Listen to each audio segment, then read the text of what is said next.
Our channel एजुड्रीम classes. आज हम start करने जा रहे हैं क्लास 12 केमिस्ट्री का सेकंड चैप्टर सॉल्यूशन। इससे पहले कि हम सॉल्यूशन के बारे में समझे, आइए उससे पहले हम समझते हैं कि मिक्सचर क्या होते हैं।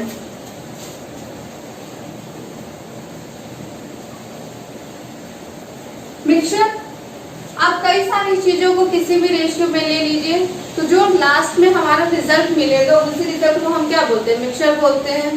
कहने का मतलब ये है कि आप जैसे नमकीन लेते हैं, डिफरेंट ब्रांड की जो नमकीन होती है उसके अंदर कोई एक चीज तो नहीं होता है, उसके अंदर कई सारी चीजें मिक्स की जाती हैं। मूंगफली होती है, सेव होता है, इसके अलावा भी वहाँ पे कई सारी चीजें होती है, स्पाइसेस होते हैं जो कि उस नमकीन के अंदर मिक्स किए जाते हैं। तो जो रिजल्ट हमको मिलता है उसी लास्ट रिजल्ट को हम क्या बोलते हैं, मिक्सचर बोलते हैं। अब जब हम मिक्सचर की बात करते हैं तो मिक्सचर हमारे पास दो टाइप के आते हैं। एक होता है हमारा होमोजेनियस मिक्सचर एंड सेकंड होता है हेट्रोजीनियस मिक्सचर। होमोजेनियस मिक्सचर का मतलब ये होता है कि आप जितने भी कंपोनेंट को मिला रहे हो, यानी जितने भी कंपोनेंट को मिक्स कर रहे हो, वो सभी कंपोनेंट्स आपस में क्या हो, यूनिफॉर्मली मिक्स हो जाए। मतलब उन्हें हम मिक्स करने के बाद देख करके आइडेंटिफाई ना कर सके कि उस मिक्सचर के अंदर हमारे कितने कंपोनेंट्स प्रेजेंट है। जैसे अगर आपने देखा होगा, जब हम वाटर में शुगर को मिक्स करते हैं, तो जब वाटर में शुगर को मिक्स कर दिया जाता है तो उसके बाद क्या हम देख करके केवल आइडेंटिफाई कर सकते हैं कि उस वाटर के अंदर जो हमारा शुगर है वो कहाँ प्रेजेंट है, उसको तो आइडेंटिफाई नहीं किया जा सकता है। मतलब जो शुगर होता है ये वाटर में यूनिफॉर्मली मिक्स हो जाता है। तो वहाँ पे हमें जो टाइप ऑफ मिक्सचर मिलता है उस टाइप ऑफ मिक्सचर को हम होमोजीनियस मिक्सचर कहते हैं। आप दूसरा भी एग्जाम्पल यहाँ पे कंसीडर कर सकते हो। अगर आप पानी में क्या करो, नमक को डिजोल्व कर दो, तो वहां पे भी जो मिक्सचर मिलेगा वो क्या होगा, हमारा होमोजेनियस होगा। इसके अलावा और आप एक सिंपल सा मिक्सचर समझो, जो हमारी एयर होती है। ये तो हम सभी जानते हैं कि एयर में ऑक्सीजन, नाइट्रोजन, कार्बन डाइऑक्साइड, कई सारी गैसें मिक्स होती है। पर क्या हमको एयर में ये सारी गैसें अलग अलग दिखाई देती है? अलग अलग नहीं दिखाई देती है। क्यों? क्योंकि ये सभी गैसें एक दूसरे में क्या होती है, यूनिफॉर्मली मिक्स हो चुकी होती है। तो जो ऐसा मिक्सचर हमें मिलेगा जहाँ पे हम उसे देख करके आइडेंटिफाई ना कर पाए कि उस मिक्सचर के अंदर कितने कंपोनेंट प्रेजेंट है या क्या चीजें उस मिक्सचर में मिली हुई है, किन चीजों के मिलने से वो मिक्सचर बना हुआ है, तो उस मिक्सचर को हम होमोजेनियस मिक्सचर बोलते हैं। तो हेट्रोजेनियस मिक्सचर क्या होगा, यहाँ पे जहाँ पे मिक्स करने पर जो कंपोनेंट होते हैं मिक्सचर के अंदर हमें वो क्लियरली दिख जाए। जैसे अगर आप यहाँ पे क्या करो, रेत को पानी में मिक्स कर दो, तो रेत और पानी क्या कभी मिक्स होंगे? रेत और पानी कभी मिक्स नहीं होंगे। हमको क्लियरली दिख जाएगा कि उस मिक्सचर के अंदर रेत कहाँ पे है और पानी कहाँ पे, क्योंकि रेत क्या होगी, सेटल डाउन हो जाएगी और जो पानी होगा वो ऊपर सरफेस पे आ जाएगा। तो जो मिक्सचर वहाँ पे हमें मिलेगा उस मिक्सचर को हम क्या बोलते हैं, हेट्रोजीनियस मिक्सचर। मतलब उस मिक्सचर के अंदर जितने भी कंपोनेंट हैं वो कंपोनेंट हमको नेक्ड आई से हम क्लियरली उसे इसी वे पे क्या कर सके, देख सके। इसके अलावा एक चीज आपने बचपन में जरूर ट्राई किया होगा कि पानी में क्या किया होगा, तेल को मिक्स कर दिया होगा, तो वहाँ पे जो मिक्सचर मिलता है वो कैसा मिक्सचर है, वो हेट्रोजीनियस मिक्सचर है। क्यों? क्योंकि आप तेल को पानी में कितना भी मिक्स करने की कोशिश करो वो कभी उसमें मिक्स नहीं होगा, तो वो भी क्या है, हमारा एक हेट्रोजीनियस मिक्सचर है। तो यहाँ पे एग्जाम्पल पे हम देख सकते हैं ऑयल एंड वाटर। ये जो मिक्सचर है ये भी क्या है, हमारा हेट्रोजीनियस मिक्सचर। आई होप आपको होमोजीनियस एंड हेट्रोजीनियस मिक्सचर समझ में आ गया होगा। तो होमोजीनियस मिक्सचर क्या होते हैं, जहाँ पे जो हमारे कंपोनेंट होते हैं वो यूनिफॉर्मली क्या होते हैं, एक दूसरे में डिसॉल्व हो जाते हैं, यूनिफॉर्मली मिक्स। लिख लीजिए, आप लोगों को ज्यादा अच्छा समझ में आएगा। जबकि हेट्रोजीनियस में क्या होता है, ये एक दूसरे में कंप्लीटली या यूनिफॉर्मली मिक्स नहीं होते, डिसॉल्व नहीं होते हैं। अब हमको इस चैप्टर में क्या पढ़ना है, तो हमें इस चैप्टर में सॉल्यूशंस के बारे में पढ़ना है।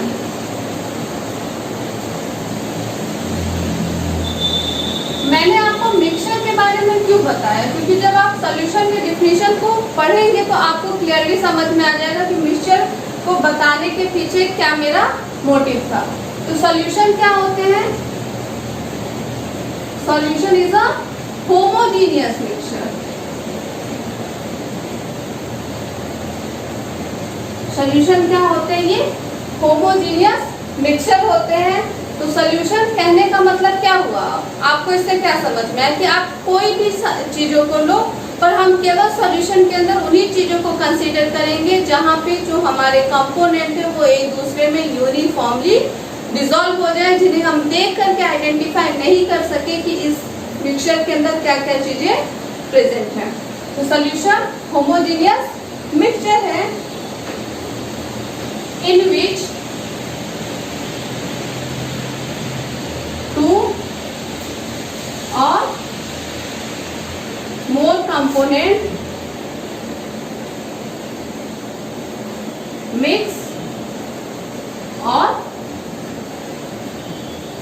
dissolve uniformly। तो सॉल्यूशन एक ऐसा मिक्सचर है, होमोजीनियस मिक्सचर है, जहाँ पे हमारे जो कंपोनेंट होते हैं वो एक दूसरे पे यूनिफॉर्मली क्या हो जाते हैं? मिक्स हो जाते हैं। सॉल्यूशन को बनाने में हमारे पास कितने भी कंपोनेंट हो सकते हैं। हो सकता है कि सॉल्यूशन के अंदर केवल 2 कंपोनेंट हो, ये भी हो सकता है कि सॉल्यूशन के अंदर 3 कंपोनेंट हो या 3 से ज्यादा हो। तो सॉल्यूशन को बनाने में कितने कंपोनेंट यूज हुए हैं, इसके बेसिस पर हमने सॉल्यूशन को कैटेगराइज किया है, क्लासिफाइड किया है। तो अगर सॉल्यूशन को बनाने में केवल 2 कंपोनेंट यूज हो रहे हैं तो उस सॉल्यूशन को हम बाइनरी सॉल्यूशन कहेंगे। तो बाइनरी सॉल्यूशन मतलब सॉल्यूशन में कितने कंपोनेंट प्रेजेंट है? केवल 2 कंपोनेंट्स प्रेजेंट। सेकेंड क्या हो जाएगा यहाँ पे? अब मान सकते हैं कि 3 कंपोनेंट प्रेजेंट हो तो उन्हें हम क्या बोलेंगे? Ternary solution. यहाँ पे कितने कंपोनेंट आ जाएंगे? 3 कंपोनेंट्स आ जाएंगे। अब इसी तरीके से अगर 4 कंपोनेंट है तो उन्हें हम क्वाटरनरी बोलेंगे, 5 है तो डिफरेंट जितने भी हमारे कंपोनेंट प्रेजेंट होंगे सॉल्यूशन पे उसके अकॉर्डिंग हम उनकी क्या करते जाएंगे? नेमिंग करते जाएंगे। इस चैप्टर के अंदर हमें केवल बाइनरी सॉल्यूशन के बारे में पढ़ना है। अब बाइनरी सॉल्यूशन जहाँ पे सॉल्यूशन के अंदर कितने कंपोनेंट प्रेजेंट होंगे? केवल 2 कंपोनेंट प्रेजेंट होंगे। अब यहाँ पे एक और चीज समझते हैं बाइनरी सॉल्यूशन के लिए कि किसी भी सॉल्यूशन को बनाने के लिए हम जिन चीजों को यूज करते हैं उनको 2 पार्ट्स में क्या करते हैं? क्लासिफाई करते हैं। एक होता है हमारा सॉल्यूट और दूसरा होता है सॉल्वेंट। अब सॉल्यूशन बन रहा है तो बाइनरी सॉल्यूशन के केस में क्या आ जाएगा?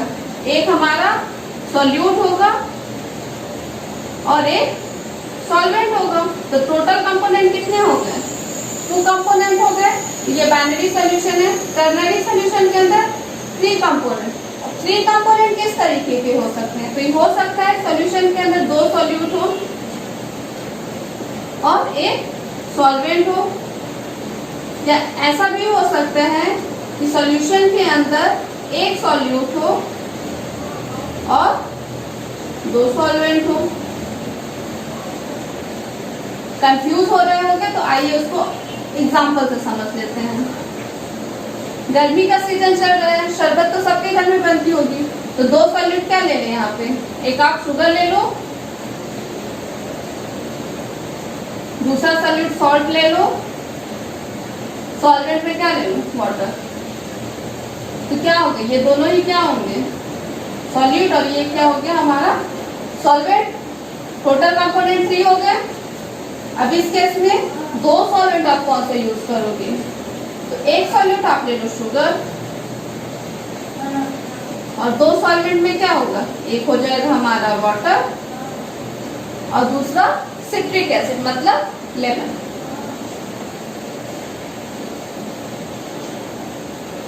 यहाँ पे क्या हो गया, एक सॉल्यूट और दो सॉल्वेंट। तो ये भी क्या होगा, ये दोनों टाइप के जो सॉल्यूशन बनेंगे वो दोनों ही टर्नरी सॉल्यूशन होंगे। क्यों, यहाँ पे टोटल कंपोनेंट कितना है सॉल्यूशन के अंदर, वो 3 है। इतना समझ में आया होगा। अब ये तो चलो ठीक है कि सॉल्यूशन के अंदर 2 कंपोनेंट होते हैं, एक सॉल्यूट होता है, दूसरा सॉल्वेंट होता है। पर सॉल्यूट और सॉल्वेंट होते क्या है, अब उनको थोड़ा सा समझते हैं।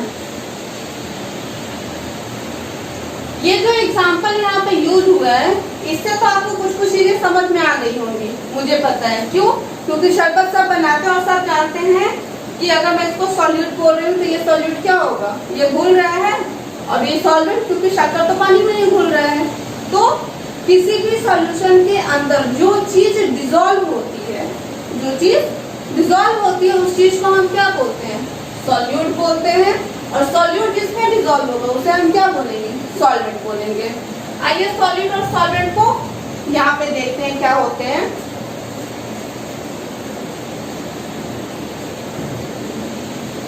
सॉल्यूट,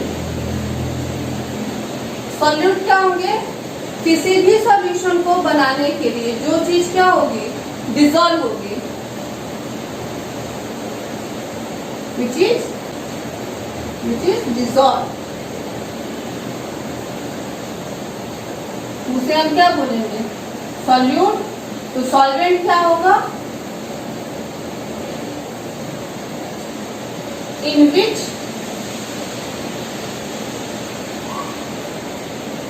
सॉल्यूट डिसॉल्व, सॉल्यूट जो डिसॉल्व होगा, सॉल्वेंट जिसमें सॉल्यूट क्या हो जाए, डिसॉल्व हो जाए। अभी आपने बहुत छोटी क्लासेस में पढ़ा होगा, आपकी हो सकता है बुक्स में भी यही लिखा हो कि किसी भी सॉल्यूशन के अंदर जो सॉल्यूट होता है वो हमेशा लेसर क्वांटिटी में होता है और सॉल्वेंट ये हमेशा ग्रेटर क्वांटिटी में होता है। अगर आप छोटी क्लास के बच्चे हो, 9th 10th के बच्चे हो, तो ये डिफिनीशन दोगे तो वो बहुत बिल्कुल सही डिफिनीशन है। लेकिन क्योंकि अभी आप हायर क्लासेस में आ गए हो, 11th क्लास के बच्चों के लिए ये डिफिनेशन की सॉल्यूट वो है जो कि सॉल्यूशन के अंदर लेसर क्वांटिटी में है और सॉल्वेंट वो है जो कि सॉल्यूशन के अंदर ग्रेटर क्वांटिटी में है। ये चीज बिल्कुल भी बोल सकते हैं अच्छी नहीं लगेगी आपके स्टैंडर्ड के हिसाब से। तो अब हम कैसे डिफाइन करेंगे सॉल्यूट और सॉल्वेंट को, आइए देखते हैं। सॉल्यूट क्या होगा, ये एकदम करेक्ट है, जो चीज डिसॉल्व होगी वो सॉल्यूट है और सॉल्वेंट जिसमें डिसॉल्व होगा वो क्या होगा, हमारा सॉल्वेंट है। अगर आप जब शक्कर को पानी में डालते हो तो उस केस में क्या स्टेट क्या होती है सॉल्यूशन की, लिक्विड होती है। और इसे अच्छे से समझो, आप सबने गुलाब जामुन खाया होगा, तो गुलाब जामुन के लिए जो हम चाशनी प्रिपेयर करते हैं, जो शुगर सॉल्यूशन प्रिपेयर करते हैं, उस केस में क्या होता है कि हम 1 कप वाटर लेते हैं और 2 से 3 कप उसमें क्या डालते हैं, शक्कर डालते हैं। तो इस केस में हम ऐसा तो नहीं बोलते कि जो हमारा ग्रेटर क्वांटिटी में यानी जो शक्कर है वो हमारा क्या हो गया है, सॉल्वेंट है, और जो वाटर है ये क्या हो गया, सॉल्यूट है। हम कभी ऐसा तो नहीं बोलते हैं। वहां पे भी आप यही बोलोगे कि जो शुगर है वो हमारा क्या है, सॉल्यूट है, और जो वाटर है वो सॉल्वेंट है। तो बस यही एक चीज आपको हमेशा याद रखनी है कि सॉल्यूशन की जो लास्ट स्टेज हमको मिलती है, जो स्टेट हमें मिलता है, अगर वो लिक्विड है तो सॉल्वेंट लिक्विड है, अगर वो सॉलिड है तो सॉल्वेंट सॉलिड है, अगर वो गैस है तो सॉल्वेंट हमारा क्या होगा, वो गैस होगा। तो सॉल्यूशन की स्टेट को जो कंपोनेंट डिटरमाइन करता है सॉल्यूशन के अंदर, सॉल्यूशन की स्टेट को एकदम बहुत अच्छे से इस चीज को समझिएगा कि सॉल्यूशन की स्टेट को जो कंपोनेंट डिटरमाइन करेगा वही हमारा सॉल्वेंट होगा। तो सॉल्वेंट क्या होगा, विच डिटरमाइन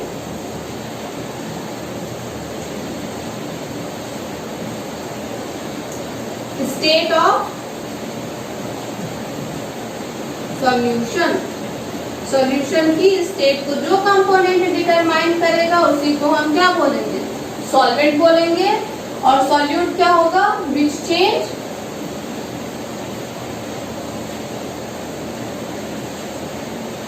देयर फिजिकल स्टेट। और सॉल्यूशन के अंदर वो कंपोनेंट जो कि अपनी फिजिकल स्टेट को क्या कर दे, चेंज कर दे, उसे हम क्या बोलते हैं, सॉल्यूट बोलते हैं। अगर आपको ये 2 चीजें समझ में आ जाएंगे तो आपको आगे के इस चैप्टर में कोई भी प्रॉब्लम नहीं होगी। क्योंकि सबसे पहली बात जो होती है सॉल्यूशन को पढ़ने के लिए वो जरूरी होता है कि हम सॉल्यूट और सॉल्वेंट को ही समझ लें कि एक्चुअली में सॉल्यूट और सॉल्वेंट क्या होते हैं। तो सॉल्यूट जो चीज सॉल्यूशन में अपनी फिजिकल स्टेट को चेंज कर दे, जो डिसॉल्व हो जाए, वो क्या होगा सॉल्यूट। और जो सॉल्यूशन की स्टेट को डिटरमाइन करेगा वो क्या होगा हमारा सॉल्वेंट। ग्रेटर और लेसर क्वांटिटी का कोई भी रोल नहीं होता है सॉल्यूशन के अंदर। ये जो डिफिनीशन होती है ये छोटे क्लास के बच्चों के लिए अच्छी होती है, पर हायर क्लास के बच्चों के लिए डिफिनीशन एप्रोप्रिएट नहीं है। तो आप यही चीज बताइएगा किसी को भी कि सॉल्यूट जो अपनी फिजिकल स्टेट को चेंज करता है और सॉल्वेंट जो कि सॉल्यूशन की स्टेट को डिटरमाइन करता है। आई होप इतना क्लियर हो गया होगा। सॉल्वेंट और सॉल्यूट की फिजिकल स्टेट क्या है सॉल्यूशन के अंदर, या हम ऐसे बोल सकते हैं कि लास्ट की जो सॉल्वेंट है या सॉल्यूशन की लास्ट में हमें जो फिजिकल स्टेट मिलती है इसके बेसिस पर हमने सॉल्यूशन को फर्दर क्लासिफाई किया गया है। सॉल्यूट और सॉल्वेंट की फिजिकल स्टेट के बेसिस पर सॉल्यूशन को फर्दर क्लासिफाई किया गया है। तो अब आइए देखते हैं classification of solution on the basis of physical state of solvent and solute. तो आइए देखते हैं types of solution on the basis of physical state of solute and solvent. अब ये तो हम सब जानते हैं कि हमारे पास जो मैटर होते हैं वो 3 स्टेट्स में मिलते हैं, सॉल्यूट, लिक्विड एंड गैस।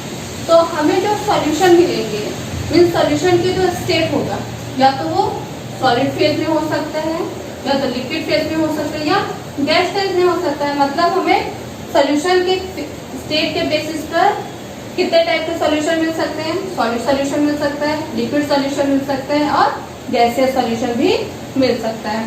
तो अब आइए कैटेगराइज करते हैं सॉल्यूशन को सॉल्यूट एंड सॉल्वेंट की फिजिकल स्टेट के बेसिस पर।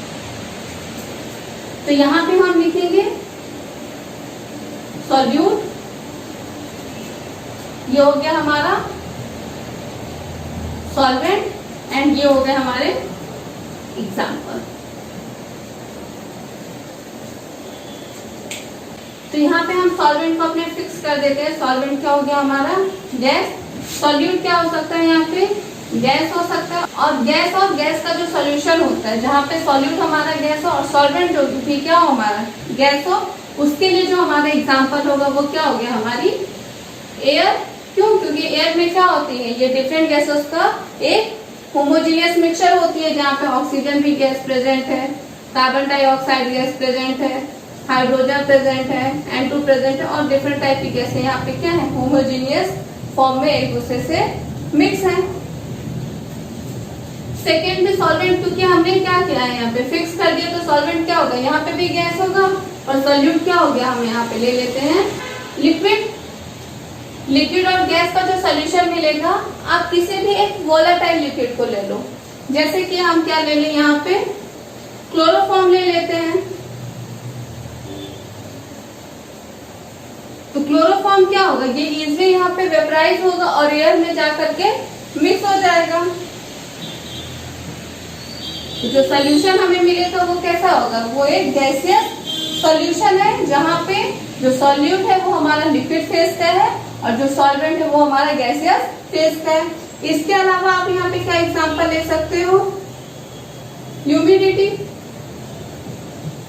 ह्यूमिडिटी के केस में क्या होता है जो वाटर वेपर होते हैं ये किसमें मिक्स होते हैं, एयर में मिक्स हो जाते हैं। तो ये भी कैसा होगा हमारा सॉल्यूशन एक गैसियस सॉल्यूशन है। नेक्स्ट क्या ले सकते हैं यहाँ पे हम, सॉल्वेंट हमारा गैस है और सॉल्यूट क्या हो गया यहाँ पे सॉल्यूट। एग्जाम्पल क्या ले लेंगे यहाँ पे कैम्फर। कैम्फर को अगर हम क्या कर दे एयर में छोड़ दे तो वो धीरे धीरे क्या हो जाएगा वेपराइज हो जाएगा। तो जो सॉल्यूशन हमें मिलेगा वो कैसा सॉल्यूशन मिलेगा हमें सॉलिड एंड गैस का सॉल्यूशन मिलेगा। एग्जाम्पल क्या हो जाएगा यहाँ पे camphor in air. I hope ये तीनों टाइप के सॉल्यूशन आपको समझ में आ गए होंगे। अब नेक्स्ट टाइप ऑफ सॉल्यूशन देखते हैं। अभी तक तो हमने गैसियस सॉल्वेंट को लेकर के सॉल्यूशन को देखा था, अब हम देखते हैं लिक्विड सॉल्यूशन।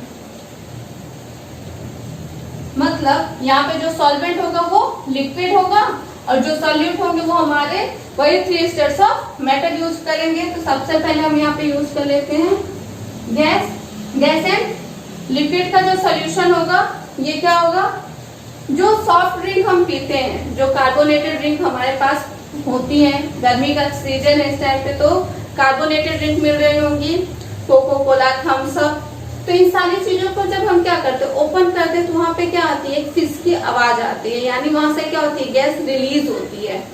तो जो गैस होती है हाई प्रेशर लिक्विड में मिक्स की जाती है। तो जो कार्बोनेटेड ड्रिंक होती है वो हमारा गैस एंड लिक्विड का सॉल्यूशन होती है। तो एग्जांपल पे यहाँ पे क्या आ जाएगा, कार्बोनेटेड ड्रिंक।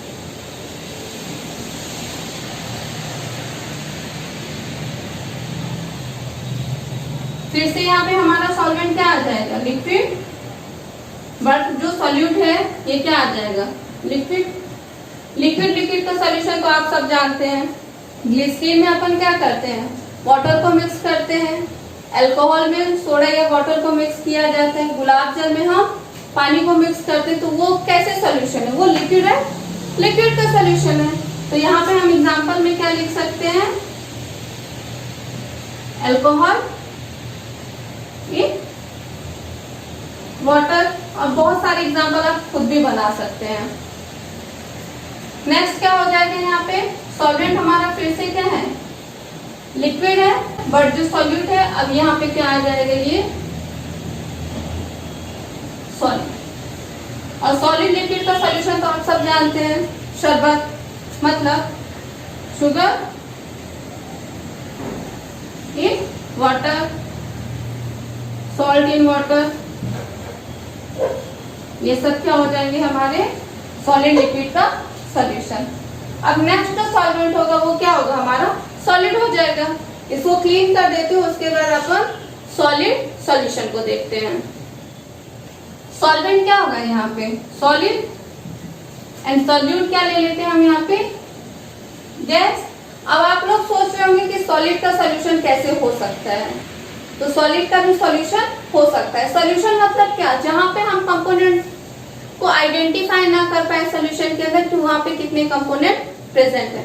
तो अगर आप इस बोर्ड को ही ले लो यहाँ पे, तो क्या इस बोर्ड पे कोई गैस प्रेजेंट नहीं होगी, इसके सरफेस पर बिल्कुल प्रेजेंट होगी। तो ये भी क्या है, एक सॉलिड सॉल्यूशन है।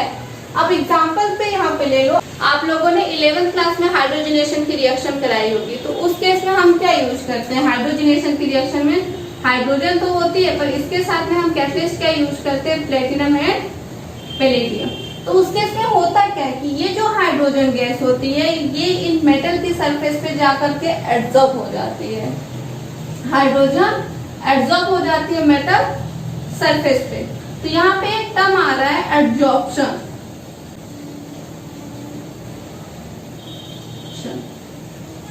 एब्जॉर्प्शन या एब्जॉर्ब हो जाने का मतलब क्या होता है कि किसी भी मटेरियल का केवल सरफेस पर प्रेजेंट होना।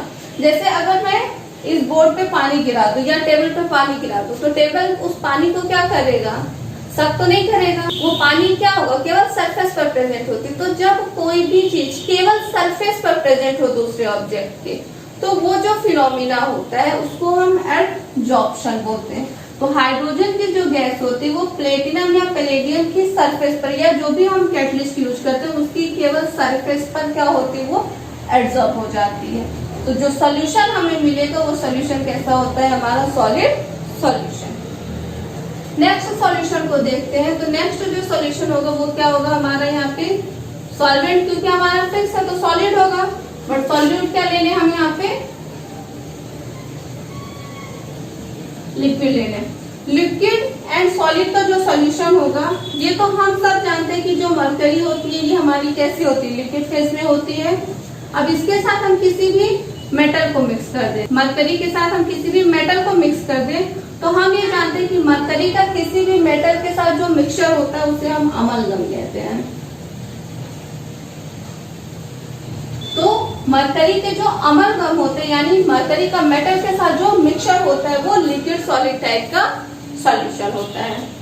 एंड इस टाइप ऑफ सॉल्यूशन में जो हमारा लास्ट सॉल्यूशन है वो है सॉलिड इन सॉलिड, जहाँ पे सॉल्यूट भी हमारा सॉलिड होगा और सॉल्वेंट भी क्या होगा, वो भी सॉलिड होगा। और इसका सबसे अच्छा एग्जाम्पल है ब्रॉन्ज। आपने देखा होगा पीतल कांसे के जो बर्तन होते हैं या जो हम इयरिंग पहनते वो सभी क्या होते हैं, तो किसी एक मटेरियल को तो नहीं बना होता। जैसे स्टील के जो बर्तन हमारे घर पे हैं उसमें केवल क्या स्टील है, स्टील तो कुछ होता नहीं। स्टील क्या बनता है, मिक्सचर होता है कई सारे मेटल्स का। तो मेटल के जो एलॉय होते हैं, मेटल के जो एलॉय होते हैं, ये एलॉयस क्या होते हैं, हमारे सॉलिड सॉलिड के सॉल्यूशन होते हैं। तो आपको आई होप ये जितने भी हमने टाइप ऑफ सॉल्यूशन किए, तो टोटल अभी तक हमने 9 टाइप ऑफ सॉल्यूशन पढ़ लिया। फिजिकल स्टेट के बेसिस पर हमारे पास 9 टाइप के सॉल्यूशन होते हैं और इन सॉल्यूशन के जो एग्जाम्पल हैं वो आपको अच्छे से लर्न होने चाहिए, क्योंकि इनसे मल्टीपल चॉइस के जो क्वेश्चन होते हैं, इवन मल्टीपल चॉइस के क्वेश्चन भी आप हटा दीजिए। अभी इस चैप्टर में आगे जब आप बाकी की चीजें पढ़ेंगे तो वहां पे आपको यही 9 टाइप्स ऑफ सॉल्यूशन क्या करेंगे, चैप्टर को समझने में हेल्प करेंगे। आई होप ये वीडियो आपको समझ में आ गया होगा, पसंद आई होगी तो वीडियो को लाइक कीजिएगा। चैनल पे नए हैं तो चैनल को सब्सक्राइब कर दीजिएगा ताकि अपकमिंग वीडियो की जो नोटिफिकेशन है वो आपको मिलती रहे। Thank you.